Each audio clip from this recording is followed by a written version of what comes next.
What up, guys? I'm Pete, I'm Kyle. and we are The Boat Breakers. So today we decided we've been back from the Carnival Mardi Gras for a few days, and we were able to kick the vacation blues of being back, having to cook, having to actually spend money on food. So we decided we're going to be able to do a little review for you guys. We're gonna basically go take you through from start to finish what we liked, what we didn't like. Yeah, so basically we're just going to list through all the pros and cons of the ship and just give an honest, no holds barred review. Enjoy the video. All right, so first and foremost, the most important thing: we had 12 bars, we had 22 restaurants. Believe it or not, 22 restaurants. He Googled it, and we were on the shit. So check this out. So there was never a shortage of food. You can get any ethnic food that you wanted. There definitely wasn't a shortage of alcohol. Yeah, so like Pete said, there was never a shortage of food. We had the opportunity to basically check out all the complimentary restaurants, and this has the most complimentary restaurants throughout the entire Carnival fleet. So there's Cucina del Capitano for dinner, Guy's Pig and Anchor, the main dining room, and then we were lucky to check out some of the other paid options like the hibachi restaurant. Overall, if you want to have food and a wide array of food, the Carnival Mardi Gras has pretty much anything you could think of. Yeah, and I guess just off the top of your head, what was your favorite? I would say my favorite would have been the hibachi that we paid for. I think, yeah, so whenever you think about cruising, you think that almost everything's included, but to go and spring a little bit extra for some of the restaurants, I highly recommend the hibachi. The filet mignon and lobster is included, so you don't have to upcharge for those, which is like... It's like a miniature show. We always do it. We've done it on the Horizon. We did it on this boat, and it's fun. It's a lot of fun, and you're sitting down with other people that are cruising too, so... Yeah, definitely an interactive experience, and you get to talk to all your fellow passengers at the table. Highly recommend the hibachi. Another restaurant that we really wanted to try was Cucina del Capitano. This is now an included in your cruise fare, which in the other ships in the fleet, it is not. So we were really excited to try this. And then Pete, what did you think of Cucina? Well, I enjoyed pretty much all the appetizers. Mm-hmm. I mean, like every appetizers, we went through all of them. I had like 3, you had 3 different ones. I honestly, the rice ball and the meatball, the rice ball was just filled with cheese. As soon as you cut into it, it just exploded out. It was one of the best things I've ever had in my life. Unfortunately, though, for the entrees, I mean, I can't speak for everyone else, but I ordered the chicken parm, and it was more like a chicken patty parm, if you catch my drift. I didn't like it at all. But again, I can't speak for anyone else. I mean, I also got the chicken parm. I consider myself a chicken parm connoisseur. We are from the Northeast, so Italian food is very prevalent around here.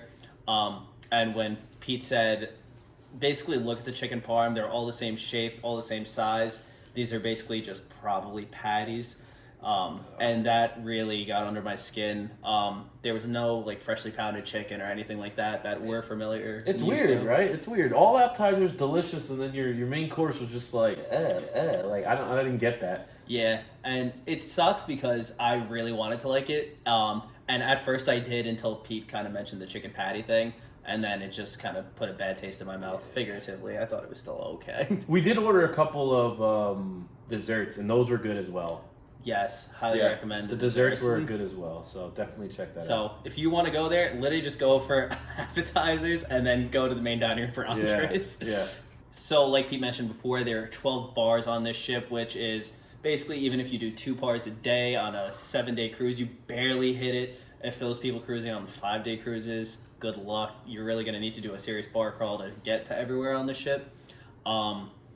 Alchemy is my longtime standing favorite bar. Pete, I don't know what your favorite bar is. I don't really. I like just the vibes of the bar. So I do like the piano bar. I do like the Alchemy bar is just a fun time. It's a great time. Bring on the video! Let's go! And I mean, like they actually do like I said in our vlogs, they kind of work with science, so they really try to balance the bitters and the sweets of a cocktail. They actually ask you a couple questions up front, and you would think it's a little gimmicky, but it's not, and the drinks are delicious. Yeah, but speaking of gimmicky, I think the fortune teller bar is really gimmicky. We got the crystal ball, which you'll see it pretty much on everyone's videos. Yeah. It's a martini that just tastes like a margarita, and they put the smoking ball on top, and it looks so cool. But then when you taste it, it's just a margarita that kind of falls flat. I mean, and that's how I felt with a lot of their cocktails. We did go there for a few drinks. I think it's just a fad right now. The smoky bubbles. I think it's just you're gonna see that everywhere. The cities, it's just what's happening right now. Yeah, and I mean, like there was one cocktail, Bayou Smoke. If you like a really strong drink, I would recommend getting that one. But I think it was more of just a cocktail show. It was really cool. I think the presentation's fantastic, but you don't taste presentation. So Fortune Teller falls a little short in my book, honestly. How many pages would you say your book is? Honestly, maybe like 2. I'm reading that book. Author, Kyle. Got it. I'm going to read that. Author and then table of contents, and that's it. Oh, man. I love books. I can't read. For us, we were cruising at the height of Omicron. We cruised the very first sailing in January for the Mardi Gras. And the entertainment, Pete, what would you... Entertainment, more like weartainment. You know what I mean? You know what I'm saying? We couldn't see them. We couldn't find them. We did have a talk with the director, Mike Pack. Really awesome dude. I love the guy. But I didn't see anything. Maybe I just missed it. I didn't see anything during the day. On your typical cruise, there's like the shows. There's Hairy Man. There's mixology. There's the dance quest, stuff. There's quest. I just didn't see the entertainment. And you know what? I mean, maybe that's just what's going on now, Yeah, and this was our first cruise after the pandemic or during the pandemic. So we had high expectations for Carnival. We actually had Mike as a cruise director on the horizon in 2018, I believe. And it was fantastic. Everywhere you went, he was there. Everywhere you went, there was entertainers, singers, dancers. And it was just Carnival living up to the name of the fun ship. There was always something to do, always something going on. Absolutely. And I think COVID kind of scaled back interaction with the passengers from the entertainment staff. Yeah, you know what though? The sail away party was pretty dope. The sail away party was great. I never got so drunk so quick on a boat, man. I never got so drunk so fast on a boat. It's just because we wanted to be there. We wanted to have fun. The sail away party was amazing. And let me tell you, since we just kind of did a little segment on bars, the Red Frog Bar. Yeah. And this is a pro and con. It's a Red Frog Tiki bar now. There's no more Blue Iguana tequila bar, which I find as a major con. I do not like that. I'm a tequila fan on vacation. I like margaritas. But now it's this Tiki bar, and the vibes there are incredible. They have a siren. They have a gong. They go wild. They just throw stuff around. When you get like 3 shots, they take like the shakers that are metal and they just bash them on the sink and throw them at each other. It's a real party. And if you're an older person or you don't like noise, I highly just stay away from that bar because whenever you're doing shots, they're making noise. Or go upstairs. It's like a 2-story bar. The upstairs part is like a little less, it's a little more low key. Yeah, definitely. Downstairs bar is where all the ruckus happens. The upstairs bar is where you can relax and enjoy a cocktail, but you'll still probably hear a little bit of noise. And who is at the downstairs bar, Kyle? Actually, if you see this video and you're going on the Mardi Gras sometime in 2022 before, I think, May, our man Eka, we met him on the Carnival Conquest years ago in the nightclub, and it's good to see him again. It was fantastic. He recognized us, and he makes a strong drink. Great guy. He has sleeve tattoos. You'll recognize him. He's always having fun. He's always smiling. Well, he was wearing a mask, but usually he's always smiling. You can see with the cheeks. And he loves to have fun. For activities on board, and we're not talking about like the entertainment. We're talking about actual things to do. There was the rope course, there was the roller coaster, there was a few other different things that you could do, like mini golf and the water park. All of those things were fantastic. How did you feel about Bolt when you were riding that? Bolt was fun. You're on the ship and you're like, I just did the rope, I just did this, just pay for Bolt. You get to go around 2 times now. It was extremely fun. There's a little button you press to go, like, it's a little booster. The biggest problem with Bolt is you put someone on your back that doesn't get to drive. So it's like 2 people, and then you got to like rock, paper, scissors who drives or go alone. But they take awesome pictures for the photo gallery. So in the hub, they got really good pictures. I did like the Bolt. I liked the Bolt a lot. Bolt was cool. And then if you wanted to do a free thrilling option, you have the ropes course, which they didn't have this on the horizon, but they had a zip line that you can literally just go over the ocean, and that was fun. A lot of our friends took the other. There's like 2 routes. You can zip line over the ocean and be scared, or you can take like the easy route and just walk on this like board. But, and I think the ropes course was definitely entertaining. It takes about 30 minutes to complete, and for a free activity, it's definitely a thrill. 1. That's a thrill, honestly. The plank. The plank, and there's also a plank. We don't want to give away too much, but it is a very thin walk the plank, just like they did in the 1800s. I dare you to do it. I dare you to do it. So thrills. So we got the rope course. We got the bolt. That was thrill. The water park, believe it or not, had you sit in the little pod, and then the floor drops out from underneath. And up there, the guys that are in charge of it, they're having a great time. They're laughing at you. They're like saying goodbye. The floor drops out, and you just scream for 30 seconds straight. Yeah, and I was a little skeptical of it. I didn't think it would be as, thrilling as it was. I thought, it was just it's a water slide. How thrilling can it be? But they give you a countdown. It's 3, 2, and then on 1, the floor slips out. And you really can't describe the experience because you feel almost weightless. Like your back isn't touching a little bit, and you just fall straight down. It is exhilarating. And I highly recommend checking out the water park, too. If you're into that stuff, definitely check out the water park. Yeah, and then, like you mentioned, mini golf is on every boat. I didn't really go through the course fully because, the gear wasn't out. Yeah. For some reason, you had to go get the gear. They had cornhole and they had pool right underneath the ropes course. And it was way too windy to do either of those things. Serenity and all those, you had a bunch of extra jacuzzis. Oh my God, on this boat, there was queen beds, queen mattresses everywhere. That blew my mind. It's like, everybody's used to their chairs, holding their chairs by the pool. They have queen-size mattresses all over Serenity. It was dope to just nap there and listen to the music or the ocean. And I think that's the thing, too. When we were sailing, we were only about half capacity. So I can imagine those day beds go by fast. But since we didn't really have to worry about capacity by any means, we could go lay on the beds. We went to the hot tubs, didn't have a problem finding hot tubs. The hot tubs are also the largest hot tubs I've seen on a ship. They were maybe 12 feet in diameter. Yeah. It was big. Considering there was a few of them. There was a few of them. So definitely check out Serenity if you want some peace and quiet. They don't really play too much music, but we bought our own music and kind of ruined everyone else's day. But we had fun. Oh, we definitely did. A lot of fun things to do on the ship. But obviously, we're just gonna, kind of pick at some of the things that bothered us a little bit.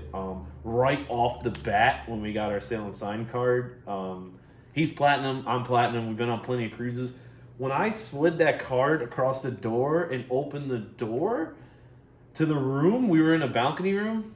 It's just right off. You could just tell it was small. It was it just hit me in the face. It was just so tiny. Yeah. It was hard. We did 3 in a room. I won't do 3 in a room if I go on Mardi Gras again. I just won't. It's just too small for that. Our clothes couldn't fit anywhere really. Yeah, and I think that's the thing too. With Carnival, before they used to have larger rooms. I feel like on the XL class, they kind of just tried to condense everything to add more rooms and more spaces to eat, drink, and kind of do activities. Yeah. But it really took away from the size of the staterooms. We were hitting shoulders, hitting into each other, trying to get ready in the morning because we just didn't have an appropriate amount of space. One of the things I did like and dislike at the same time was the shower had a door now. So it slid inwards. So again, the bathroom was tinier and the door wasn't really helping anything, but it felt a lot better than that wet blue curtain hitting you. You're like, no, I'm gonna die. So that was cool. And then they had an actual couch transformer into a bed that one thing that bothered me was when we cruised and we would invite people to our room, people we were sailing with, they just sit on the guy's bed, there's nowhere to sit. So this is a couch, and then at night it transforms into a bed. The bed's not comfortable at all, just FYI, but at least they split it up here. So I think the transformation of the couch to the bed, it really did impact the quality of the bed. Yeah. Usually before they would put a bed onto the couch, and now there is just a hard metal bar with some metal spikes Yeah. into it. We asked the room steward if he could do something about that and maybe put like an extra comforter, like another layer of sheets, just something to protect whoever. anything. Was on My hips were just sore. yeah, that's we actually they were sore for a different reason. We would alternate the beds actually. 2 nights me, 2 nights him, 2 nights the other third guy. person in our room. Yeah. But yeah, those nights that you slept on that you Yeah, felt it. You felt it the next day. As you can gather, there is a lot to do on the ship. There were 12 bars, like we mentioned, but we felt like they just condensed everything just to say there's 12 bars. The Brass Magnolia was an absolutely gorgeous bar, but it wasn't anywhere to stand. It was just a small little bar. The Red Front Rum Bar didn't feel like it was that big because there wasn't the 2 bars across from each other. And the Alchemy Bar was just a regular bar. Usually in the other class of ships, there's like another area that you could sit in that's still decorated like it's the Alchemy. Here, there's not that. So I felt like they just crammed a lot onto the ship, and they didn't give the appropriate space that every bar or restaurant deserves. Exactly. Yeah, I would agree with Kyle. For me, what I kept thinking is this was a boat that looked great on paper, right? Yeah, that's a great way to On describe paper, it. like on a sheet of paper, we got 18 of these, 12 of these, 14 of these. We got bragging rights, and that might have been what they were trying to do. But you can tell things were just crammed. Yeah. Things were crammed. Like things were just on top of each other. Like the pizza place and the panini place were like one. Yeah, they were connected. They were connected, but you couldn't get paninis at all times.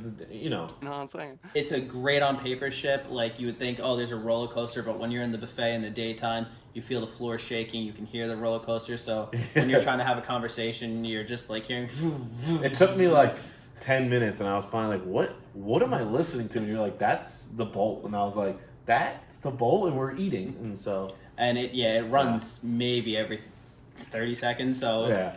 when you're eating breakfast, that's not exactly how a relaxing morning is defined in my book, but maybe to other people, they don't care.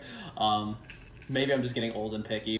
Gorgeous boat, though. Absolutely. Gorgeous incredible. boat. Yeah, very modern. And I think if you're a person that wants activities rather than, I don't know, what would you say, like Just- mingling yeah, and meeting on vacation. dancing and being more, hairy man contest stuff. Yeah, the typical carnival is not what I think. I think they're straying away from not the fun ship, but they're straying away from being like the cruise line that's rowdy and they're trying to elevate themselves to maybe like a celebrity or something where it's a little bit more low-key. So that's our review. We just wanted to give an unbiased review. We still had a fantastic time on vacation, do not get me wrong. But if you're going to spend your hard-earned money, we want to make sure that you get all the information given to you so you can make the decision if you think the new ship is for you, if you think the older Horizon Vista class ships are for you, or if you like the old school ships like the Conquest, the Pride, and stuff like that. There's so many things when you're traveling with Carnival that can cater to your needs. We just want to make sure you're covered. Yeah. So to piggyback off what Kyle said, great ship, an amazing time. This was from night 1. This is the boys. We went with 9 of us, 2 first-time cruisers, and they're begging us to go on another one. We're thinking about booking the Celebration, which is another big boat. So It's basically, it's the sister ship of this. So Yeah. we're not sure what they're going to have offered on that. We'll see. We'll give you guys a review on that too. But I hope you guys enjoyed this video. I hope you took something from the video. And if we missed anything, like always, shoot us a message or hit us in the comments. We answer all comments. Yeah, definitely let us know if you saw something that you really enjoyed that we didn't include. Let us know so people watching this video can go to the comments and basically just see what else the ship has to offer. Hey, thank you guys for watching, boy. Like always, we love y'all, and we will see you guys on the next video. Absolutely. Thank you so much. Peace. Peace.